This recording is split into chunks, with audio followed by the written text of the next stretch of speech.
Hello everyone, स्वागत है एक बार फिर से आप सभी साथियों का शिक्षा संकल्प के इस ऑनलाइन यूट्यूब प्लेटफॉर्म पर। आप सभी को पता है डेली रात को 8:30 बजे सामान्य हिंदी की स्पेशल क्लास होती है जो कि बीएड एंट्रेंस एग्ज़ाम 2026 के लिए महत्वपूर्ण है। आप किसी भी स्टेट से हैं, उस स्टेट की यदि बीएड प्रवेश परीक्षा की तैयारी कर रहे हैं, रात को 8:30 बजे डेली इन क्लासेस को अटेंड करना बिल्कुल मत भूलिएगा। आप सभी जानते हैं साथियों, यहाँ पर मैं अगर आपको क्लास की टाइमिंग बताऊँ, सुबह 11:30 बजे जो है जीके जीएस की क्लास होती है, दोपहर को 3 बजे आपको एक क्लास देखने को मिलती है और रात को 8:30 बजे जो है आपको सामान्य हिंदी की क्लास देखने को मिलती है। इन सारी क्लासेस को अगर आप लोग अटेंड कर रहे हैं, आप लोग बहुत ही कंफर्टेबल फील करेंगे। यहाँ पर दोस्तों जो प्रश्न कवर किए जा रहे हैं, बिल्कुल पेपर के आधार पर, बिल्कुल परीक्षा पैटर्न के आधार पर यहाँ पर क्वेश्चन कवर किए जा रहे हैं। आप लोग पिछले वर्ष का प्रश्न पत्र उठाकर देखेंगे तो पाएंगे इसी आधार पर सवाल बनते हैं पेपर में। तो आइए बिना किसी देरी के हम लोग यहाँ पर शुरुआत करते हैं। क्वेश्चन नंबर पहले का आंसर करिएगा। बुढ़ापा शब्द में जो है कौन सी संज्ञा है? जातिवाचक, भाववाचक, व्यक्तिवाचक, इनमें से कोई नहीं। क्वेश्चन नंबर फर्स्ट का यहाँ पर सभी दोस्त आंसर दीजिएगा। तो भाई जो भी साथी जा रहे हैं ऑप्शन नंबर बी पर, भाववाचक संज्ञा पर, वो बिल्कुल यहाँ पर राइट हो जाएंगे। ठीक है साथियों, भाववाचक संज्ञा का मतलब आप ये कह सकते हो, इसे जो है सिर्फ और सिर्फ महसूस किया जा सकता है। इसे जो है आप थाली में नहीं परोस सकते हो, छू नहीं सकते हो। इसकी शॉर्ट ट्रिक याद रखिए, भाववाचक ऐसी संज्ञा होती है जिसे आप छू नहीं सकते हो, जिसे आप प्लेट में नहीं परोस सकते हो, सिर्फ और सिर्फ जो है महसूस कर सकते हो। जैसे साथियों बचपन क्या है? बचपन क्या है दोस्तों? ये आपका एक भाववाचक संज्ञा के अंतर्गत आएगा। मिठास क्या है? मिठास जो है ये भी आपका भाववाचक संज्ञा के अंतर्गत आएगा। सुंदरता क्या है साथियों? सुंदरता भी आपका एक भाववाचक संज्ञा के अंतर्गत आएगा। क्या आप सुंदरता को छू सकते हो? क्या आप सुंदरता को प्लेट में परोस सकते हो? आप कहोगे सर नहीं। क्रोध की बात करें साथियों, क्रोध भी जो है ये आपका एक भाव होता है, यानी आप इसे भी छू नहीं सकते हो, सिर्फ जो है महसूस किया जा सकता है। ठीक है, तो बी ऑप्शन आपका यहाँ पर जो दिया है बिल्कुल राइट आंसर है। क्वेश्चन नंबर दूसरा देखिए, कौन सा शब्द जो है बादल का पर्यायवाची नहीं है? बताइए। वारिधि, जलद, नीरद और आपका दिया है मेघ। क्वेश्चन नंबर सेकंड का राइट आंसर क्या हो जाएगा? सभी दोस्त यहाँ पर बताएं, बादल का जो है पर्यायवाची इसमें से आपका कौन सा नहीं है? चलिए, जो भी दोस्त यहाँ पर गए हैं वारिधि पर, वो बिल्कुल यहाँ पर राइट हो जाएंगे। ध्यान रखिएगा दोस्तों, अगर बात करें यहाँ पर हम जो है यहाँ पर बादल की पर्यायवाची की बात करें तो मेघ, नीरद और जलद, ये तीनों साथियों जो है बादल के पर्यायवाची शब्द हैं। ठीक है, और आप देखेंगे जो वारिधि दिया है दोस्तों, ये आपका समुद्र का पर्यायवाची होता है। किसका? समुद्र का पर्यायवाची होता है। यहाँ पर ए ऑप्शन बिल्कुल राइट आंसर हो जाएगा, क्योंकि आपसे सवाल पूछा है कि बादल का पर्यायवाची नहीं है, तो वारिधि जो है ये आपका बादल का पर्यायवाची नहीं है बल्कि समुद्र का पर्यायवाची है। ठीक है, आशा करता हूँ समझ गए होंगे। एक बार भाई सभी लोग सेशन को लाइक कर दें और अपने सभी दोस्तों के पास शेयर कर दीजिएगा ज़रूर। यदि आप चैनल पर नए हैं सब्सक्राइब कर लीजिएगा, निश्चित रूप से यहाँ से आपको हेल्प मिलेगी। और सब्सक्राइब तभी करिएगा जब आपको यहाँ का कंटेंट बेहतर लगे, तभी करिएगा। ठीक है, क्वेश्चन नंबर थर्ड का आंसर बताएं। यहाँ पर रिजु शब्द का जो है विलोम शब्द क्या हो जाएगा? क्वेश्चन नंबर थर्ड का यहाँ पर आप लोग आंसर बताएंगे। चलिए, आपका सही उत्तर क्या हो जाएगा? एक बार सभी दोस्त आंसर देने का प्रयास करें। अगर बात करें साथियों रिजु का अर्थ क्या हो जाएगा, तो रिजु का जो अर्थ होगा साथियों, आप कहिएगा सीधा होता है। ठीक है, और यहाँ पर देखेंगे इसका जो विलोम हो जाएगा वक्र। वक्र का मतलब आप कह सकते हो टेढ़ा मेढ़ा जो होता है, यानी टेढ़ी मेढ़ी जो चीज़ होती है उसे क्या कहते हैं भाई? वक्र कहते हैं। आपका रिजु का विलोम हो जाएगा वक्र। ऑप्शन नंबर थर्ड बिल्कुल यहाँ पर राइट आंसर हो जाएगा। क्वेश्चन नंबर चौथा देखिए, यहाँ पर आपके स्क्रीन पर दिया है, यथाशीघ्र शब्द में जो है कौन सा समास है? क्वेश्चन नंबर 4 का उत्तर दीजिएगा आप लोग। चलिए, अव्ययी भाव समास है और आप कर्मधारय दिया है, तत्पुरुष दिया है, द्वंद्व दिया है। आपके सामने 4 ऑप्शंस दिए गए हैं, सभी साथियों का उत्तर आना चाहिए। बताएं। चलिए भाई, यथाशीघ्र समास में आप देखेंगे साथियों, आप कहिएगा यहाँ पर सर अव्ययी भाव समास होगा। अव्ययी भाव समास में क्या होता है साथियों, प्रथम पद जो है अव्यय होता है। तो इसमें आप देखेंगे यथा क्या है, ये आपका एक अव्यय पद है, ठीक है। तो आप कहेंगे यहाँ पर ए ऑप्शन जो दिया है अव्ययी भाव समास का एग्जाम्पल होगा, ठीक है। अव्ययी भाव समास के एग्जाम्पल साथियों आप जानते हैं, प्रतिदिन में अगर मैं आपसे पूछूं कि प्रतिदिन में जो है कौन सा समास है, इसमें भी साथियों आपका अव्ययी भाव समास हो जाएगा, ठीक है भाई, ध्यान रखें आप लोग। अगला सवाल देखिए, निम्न में से जो है कौन सा व्यंजन जो है मूर्धन्य नहीं है, यानी मूर्धा से उच्चारित होने वाला व्यंजन इसमें से आपका कौन सा नहीं है। सभी दोस्त यहाँ पर आंसर देंगे। चलिए सभी साथी उत्तर देने का प्रयास करें आप लोग भाई। तो साथियों मैं अगर आपको बताऊं तो ट वर्ग के अंतर्गत जो भी वर्ड आपके आते हैं वो किससे उच्चारित होते हैं, मूर्धा यानी मूर्धन्य से उच्चारित होने वाले वर्ड होते हैं। जैसे ट ठ ड ढ ड़, ये सभी साथियों मूर्धा से उच्चारित होने वाले वर्ड होते हैं, यानी ट ठ ड ये तीनों आप देखेंगे मूर्धा से उच्चारित होंगे। लेकिन प जो है साथियों ये आपका देखिएगा ये आपका ओष्ठ से उच्चारित होने वाला वर्ड है। क्या भाई, ये आपका ओष्ठ से उच्चारित होने वाला वर्ड है। ऑप्शन नंबर डी बिल्कुल राइट हो जाएगा, क्योंकि आपसे सवाल यहाँ पर पूछा गया है निम्न में से कौन सा व्यंजन जो है मूर्धन्य से यानी मूर्धा से उच्चारित नहीं होता है। तो डी ऑप्शन करेक्ट है प। अगला सवाल देखिए, पायस पावस शब्द युग्म का जो है सही अर्थ क्या हो जाएगा।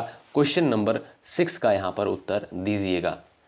सभी दोस्तों का उत्तर आना चाहिए, सभी लोग यहाँ पर आंसर देने का प्रयास करेंगे। चलिए क्वेश्चन नंबर 6 का राइट आंसर क्या हो जाएगा, यहाँ पर सभी दोस्त आंसर बताएं। बात करें साथियों, अगर यहाँ पर पायस और पावस दिया है तो पायस का साथियों अर्थ क्या होता है, पायस का जो अर्थ होता है वो होता है खीर, और पावस का जो साथियों अर्थ होता है वो होता है क्या भाई, वो होता है आपका यहाँ पर जो दिया है वर्षा। क्या दोस्तों, वर्षा। यानी जो भी दोस्त जा रहे हैं ए ऑप्शन पर खीर और वर्षा पर, वो बिल्कुल राइट हो जाएंगे, ए ऑप्शन बिल्कुल सही उत्तर होगा। अगला सवाल, प्रत्युपदेश शब्द में जो है कौन सा उपसर्ग होगा। क्वेश्चन नंबर 7 का यहाँ पर उत्तर दीजिएगा, आपका राइट आंसर क्या हो जाएगा बताएं। प्रत्युपदेश शब्द में जो है कौन सा उपसर्ग होगा बताएं। चलिए भाई, आप जानते होंगे साथियों किसी भी शब्द के प्रारंभ में जो है उपसर्ग जो है लगते हैं, ठीक है। तो आप लोग बताइएगा सही उत्तर क्या है। तो जो भी दोस्त यहाँ पर जा रहे हैं ऑप्शन नंबर ए पर प्रति पर, वो बिल्कुल राइट हो जाएंगे। प्रत्युपदेश अगर शब्द को आप तोड़ोगे क्या हो जाएगा, प्रतिधन उपदेश होगा। क्या साथियों, प्रतिधन उपदेश हो जाएगा। और यहाँ पर देखेंगे आप लोग प्रति उपसर्ग लगा हुआ है। ऑप्शन नंबर ए जो है बिल्कुल सही उत्तर हो जाएगा। अगला सवाल देखें सभी लोग भाई, जातिवाचक संज्ञा शब्द जो है निम्न में से कौन सा है बताएं। इसमें से जो है आप लोग बताइएगा जातिवाचक संज्ञा के अंतर्गत कौन सा शब्द आएगा, सभी दोस्त आंसर देंगे। चलिए यहाँ पर सभी साथियों का उत्तर आना चाहिए। अगर यहाँ पर देखें साथियों, मैं अगर आपसे पूछूं दिल्ली में जो है ये कौन सी संज्ञा है, ये दोस्तों आपका व्यक्तिवाचक संज्ञा है, ठीक है। व्यक्तिवाचक संज्ञा क्या होता है दोस्तों, यानी किसी व्यक्ति विशेष के बारे में बात की जाती है। आप देखेंगे दिल्ली तो एक ही है ना भाई, तो आप कहेंगे यहाँ पर दिल्ली में व्यक्तिवाचक संज्ञा हो जाएगा। कामायनी क्या है साथियों, कामायनी क्या है, क्या आप बता सकते हो, ये भी आप कहिएगा, ये भी जो है व्यक्तिवाचक संज्ञा के अंतर्गत आएगा, ठीक है, क्योंकि जयशंकर प्रसाद जी की रचना है कामायनी। वकील क्या है दोस्तों, ये आपका जातिवाचक के अंतर्गत आएगा। क्या भाई, ये आपका जातिवाचक के अंतर्गत आएगा, क्योंकि वकील की पूरी जाति का बोध हो रहा है, ठीक है। तो आप देखेंगे यहाँ पर थर्ड ऑप्शन बिल्कुल राइट आंसर है। अगला सवाल, क्वेश्चन नंबर 9 देखिएगा दोस्तों, हिंदी के शब्दों में जो है लिंग का निर्धारण निम्न में से किसके आधार पर होता है। क्वेश्चन नंबर 9 का उत्तर बताएं आप लोग। संज्ञा के आधार पर, सर्वनाम के आधार पर, उपसर्ग के आधार पर, क्रिया के आधार पर। क्वेश्चन नंबर 9 का उत्तर आप लोग यहाँ पर बता सकते हो। चलिएगा, हिंदी के शब्दों में लिंग का निर्धारण निम्न में से किसके आधार पर होता है, संज्ञा, सर्वनाम, उपसर्ग, क्रिया। चलिए क्वेश्चन नंबर 9 का यहाँ पर सभी दोस्त उत्तर करिएगा, सभी साथियों का यहाँ पर आंसर आना चाहिए।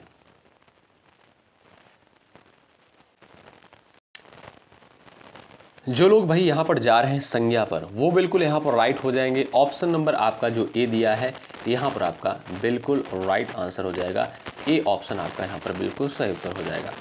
पेड़ पर जो है पक्षी बैठे हैं, इस वाक्य में पेड़ पर पद में जो है कौन सा कारक हो जाएगा, बताएं। सवाल नंबर 10 का यहाँ पर सबका उत्तर आना चाहिए। चलिए साथियों, अगर बात करें यहाँ पर संबंध कारक का जो कारक चिन्ह होता है क्या होता है, का, के की, ना, नेनी, रा, रेरी, ये होता है आपका। कर्म का क्या होता है, कर्ता ने कर्म को होता है भाई, ठीक है। अधिकरण का क्या होता है, में होता है, पर होता है। अपादान का क्या होता है, से, अलग, ठीक है। तो यहाँ पर आप देखेंगे पेड़ पर जो है पक्षी बैठे हैं, तो पर यहाँ पर आ रहा है भाई अधिकरण में। बी ऑप्शन राइट आंसर हो जाएगा आपका, अधिकरण कारक हो जाएगा। बी ऑप्शन आपका बिल्कुल सही हो जाएगा। मनोयोग शब्द का जो है सही संधि विच्छेद क्या होगा, क्वेश्चन नंबर 11 का सब लोग यहाँ पर उत्तर करें। चलिए मनोयोग का सही संधि विच्छेद क्या है, फटाफट उत्तर देने का प्रयास करेंगे यहाँ पर। अब जो भी साथी यहाँ पर गए हैं ऑप्शन नंबर ए पर, मन धन योग पर, मन धन योग पर जो लोग जा रहे हैं वो बिल्कुल भाई यहाँ पर राइट हो जाएंगे। ऑप्शन नंबर आपका ए बिल्कुल करेक्ट आंसर हो जाएगा।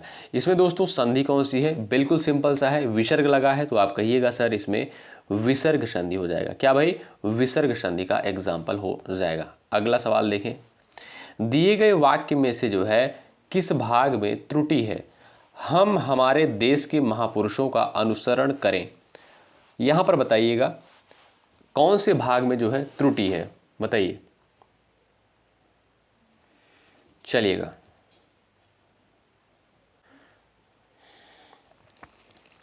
सभी साथी उत्तर देने का प्रयास करें, तो आप देखेंगे यहां पर भाई। चलिए एक बार कोशिश करिएगा आप लोग। हम हमारे पर जो लोग जा रहे हैं वो बिल्कुल राइट हो जाएंगे, ठीक है। हम हमारे में यहाँ पर क्या साथियों त्रुटि है, यहाँ पर क्या होना चाहिए, अपने देश के महापुरुषों का अनुसरण करें। क्या होना चाहिए भाई, अपने, अगर यहाँ पर होता तो ये वाक्य आपका बिल्कुल सही हो जाता है, ठीक है। तो आप त्रुटि किस अंश में है, हम हमारे, ठीक है। अगला सवाल ये रहा, मधु ने खाना खाया होगा, यह जो है किस प्रकार का वाक्य है, बताइए। सभी दोस्त उत्तर देने का प्रयास करिएगा। यहाँ पर राइट आंसर क्या है, मधु ने खाना खाया होगा, यह किस प्रकार का वाक्य है। संदिग्ध भूत के अंतर्गत आएगा, अपूर्ण भूत के अंतर्गत आएगा, आसन्न भूत, हेतु हेतुमत भूत। चलिए सही उत्तर क्या है, सभी दोस्त उत्तर दीजिएगा। क्वेश्चन नंबर 13 का यहाँ पर राइट आंसर क्या हो जाएगा, जो लोग यहाँ पर बता रहे हैं संदिग्ध भूत पर जो जा रहे हैं वो बिल्कुल राइट हो जाएंगे। ऑप्शन नंबर ए करेक्ट हो जाएगा। इस वाक्य में जो है अकर्मक क्रिया का प्रयोग हुआ है, क्वेश्चन नंबर 14 का उत्तर आप लोग बताइएगा। किस वाक्य में जो है अकर्मक क्रिया का प्रयोग हुआ है, क्वेश्चन नंबर 14 का राइट आंसर आप लोग बताएं। मैं साइकिल चलाता हूं, राम पत्र लिखता है, राम मोहन को रुला रहा है, पानी बरस रहा है, बताएं। यहां पर आपका सही उत्तर क्या हो जाएगा भाई, अकर्मक क्रिया, यानी जिस वाक्य में जो है कर्म ना हो, तो आप कहेंगे यहां पर जो पानी बरस रहा है, डी ऑप्शन बिल्कुल राइट आंसर हो जाएगा। ऑप्शन नंबर डी वाले साथी करेक्ट हैं। निम्न में से कौन सा जो है सारंग का अनेकार्थी नहीं है, बादल, घोड़ा, शेर, मोर। क्वेश्चन नंबर 15 का उत्तर बताएं आप लोग। चलिए सही आंसर क्या हो जाएगा, निम्न में से कौन सा सारंग का अनेकार्थी जो है नहीं है। तो मोर क्या है साथियों, ये आपका सारंग का अनेकार्थी नहीं है। डी ऑप्शन वाले साथी यहाँ पर बिल्कुल राइट हो जाएंगे। अगला सवाल, सही वाक्य आपको यहाँ पर चुनना है। क्वेश्चन नंबर 16 दिया है, इसका उत्तर यहाँ पर सभी दोस्त करेंगे। चलिए सही वाक्य को यहाँ पर चुनना है, आप लोग बताइए। वह मुझे देखा तो चकरा गया, वह एक महान अपराधी है, भाई महान भी अपराधी होता है। सूरदास ने अनेक पद रचे, भाषण सुनने के बाद मैं वापस लौट आया, बताइए सही उत्तर क्या है, यहाँ पर आप लोग आंसर दीजिएगा।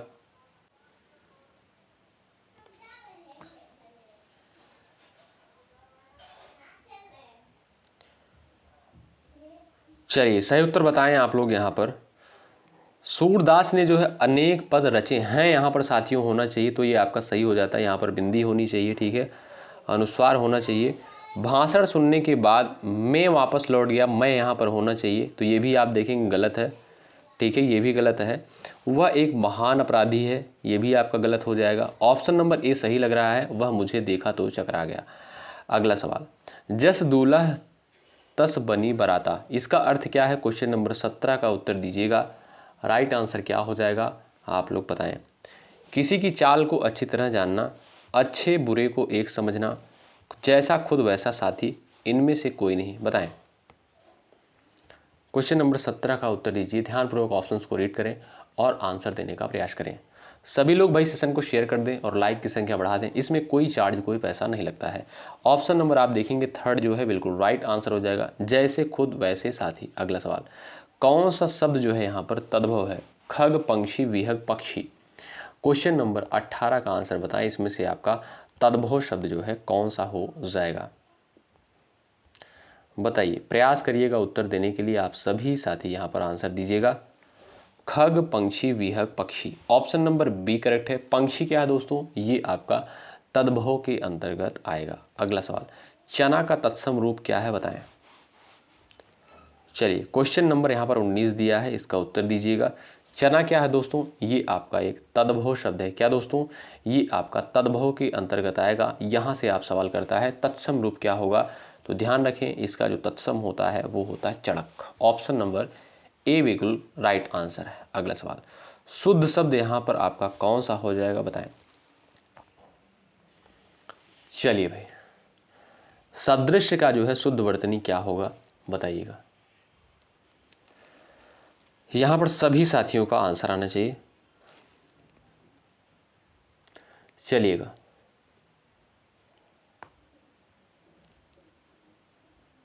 यहां पर जो भी साथी जा रहे हैं ऑप्शन नंबर बी पर, सदृश पर, वो बिल्कुल राइट हो जाएंगे। ऑप्शन नंबर बी आपका यहां पर बिल्कुल राइट आंसर हो जाएगा। ठीक है, अगला सवाल, हिंदी वर्णमाला में जो है अयोगवाह वर्ड जो है कौन कौन से होते हैं? बताइए। 21 का यहां पर आंसर दीजिएगा। चलिए, अयोगवाह वर्ड यहां पर आपसे पूछा है हिंदी वर्णमाला में, तो बताइए। तो यहां पर देखेंगे जो डी ऑप्शन दिया है ये आपका साथियों अनुस्वार है, ये आपका विसर्ग होता है। ठीक है, और इसे ही दोस्तों क्या कहते हैं? अयोगवाह कहते हैं। डी ऑप्शन आपका बिल्कुल सही उत्तर है। निम्न में से कौन सा जो है क्षेत्र ब्रज भाषा का नहीं है? मथुरा, आगरा, अलीगढ़, मेवाड़। क्वेश्चन नंबर 22 का उत्तर बताएं, कौन सा क्षेत्र जो है ब्रज भाषा का क्षेत्र नहीं है?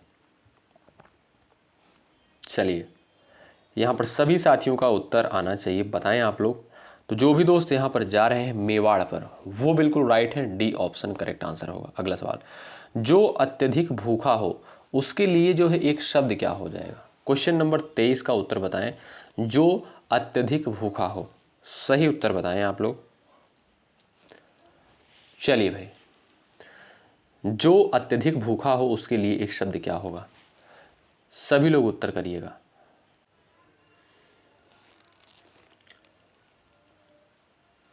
तो जो भी साथी गए हैं यहाँ पर ऑप्शन नंबर बी पर वो गलत हैं, सी वाले डी वाले भी गलत हैं, ए ऑप्शन वाले दोस्त यहाँ पर बिल्कुल राइट हो जाएंगे। अगला सवाल, शांत रस का अस्थायी भाव क्या है? बताएं। क्वेश्चन नंबर 24 का उत्तर दीजिए, एग्जाम में पूछा गया सवाल है। चलिए, अस्थायी भाव से जो है साथियों सवाल पेपर में बनता है। शांत रस का अस्थायी भाव क्या होता है यहाँ पर बताइएगा। तो जो भी साथी बता रहे हैं निर्वेद, निर्वेद जो लोग बता रहे हैं वो बिल्कुल यहाँ पर राइट हो जाएंगे। ऑप्शन नंबर थर्ड जो दिया है बिल्कुल सही हो जाएगा। अगला सवाल, साहित्य लहरी किसकी रचना है? बताइए। सूरसागर, सूर सारावली, साहित्य लहरी, ये रचनाएं साथियों किसकी हैं? सूरदास जी की, तुलसीदास जी की, कबीरदास जी की, रहीम की। ऑप्शन नंबर आप देखेंगे ए जो है बिल्कुल सही उत्तर हो जाएगा, सूरदास जी की रचनाएं हैं। अगला सवाल देखें यहाँ पर, जो मुश्किल से समझ में आए उसके लिए जो है एक शब्द क्या होगा? बताएं। जो मुश्किल से समझ में आए उसके लिए एक शब्द क्या होगा? क्वेश्चन नंबर 26 का उत्तर आप लोग यहाँ पर दे सकते हैं, सभी लोग बताएं। चलिए, जो मुश्किल से समझ में आए, दुर्लभ है, दुर्गम है, दुर्बोध है, दुर्दर्श यहाँ पर दिया है। तो जो भी दोस्त यहाँ पर दुर्बोध पर जा रहे हैं ऑप्शन नंबर थर्ड पर, वो बिल्कुल यहाँ पर राइट हो जाएंगे। अगला सवाल, कौरवी भाषा की उत्पत्ति जो है किससे हुई है? 27 का उत्तर दीजिए। कौरवी भाषा की उत्पत्ति जो है किससे हुई है? पश्चिमी हिंदी, पूर्वी हिंदी, बिहारी हिंदी, राजस्थानी हिंदी। 27 का सही उत्तर क्या है? तो आप देखेंगे साथियों, जो कौरवी भाषा का उत्पत्ति हुआ है ये आपका पश्चिमी हिंदी से हुआ है। ए विकल्प आप देखेंगे यहाँ पर बिल्कुल सही उत्तर हो जाएगा। गीतावली जो है निम्न में से किसकी रचना है? 28 का आंसर दीजिए आप लोग। गीतावली जो है किसकी रचना है? कबीरदास जी की, सूरदास जी की, रहीम की, तुलसीदास जी की। ऑप्शन नंबर यहाँ पर कौन सा राइट हो जाएगा? 28 का उत्तर करिए फटाफट आप लोग। गीतावली किसकी भाई? तुलसीदास जी की। ऑप्शन नंबर डी करेक्ट है। अगला सवाल, निम्न में से कौन सा जो है संबंधवाचक सर्वनाम है? बताएं। 29 का उत्तर करिएगा यहाँ पर। संबंधवाचक सर्वनाम आपका कौन सा यहाँ पर हो जाएगा? तो साथियों, जो हो गया आपका, सो हो गया, ये सभी क्या है? संबंधवाचक सर्वनाम के अंतर्गत आते हैं। ध्यान रखें, ऑप्शन नंबर बी आपका बिल्कुल सही उत्तर हो जाएगा। और ये भाई आज की क्लास का लास्ट सवाल, इसका उत्तर आप लोग करेंगे। जैसे जैसे अंधेरा डॉट डॉट डॉट हमें आगे बढ़ने में कठिनाई होने लगी, खाली स्थान के स्थान पर क्या आएगा? निकलता गया। ध्यान से देखिएगा ऑप्शन यहाँ पर, अंधेरा जो है निकलता गया, आता गया, फैलता गया, चढ़ता गया। बताएं। ध्यान से इस क्वेश्चन को पढ़िएगा और आंसर आप लोग ज़रूर करिएगा। देखते हैं किसका किसका आंसर आता है। तो साथियों, सुबह 11:30 बजे क्लास होती है, दोपहर को 3 बजे होती है, रात को 8:30 बजे जो है आपको क्लास प्रोवाइड की जाती है। ठीक है, तो ध्यानपूर्वक आप लोग ज़रूर इन क्लासेस को अटेंड करें। यदि आप बीएड एंट्रेंस एग्जाम की तैयारी कर रहे हैं, आप किसी भी स्टेट से हैं, शिक्षा संकल्प के इस ऑनलाइन यूट्यूब प्लेटफॉर्म से आप लोग ज़रूर जुड़िएगा। निश्चित रूप से यहाँ से आपको हेल्प मिलेगी। ठीक है, जो भी साथी अभी तक नहीं जुड़े हैं जुड़ जाइएगा, सब्सक्राइब करके बेल आइकन को ज़रूर प्रेस कर लीजिएगा।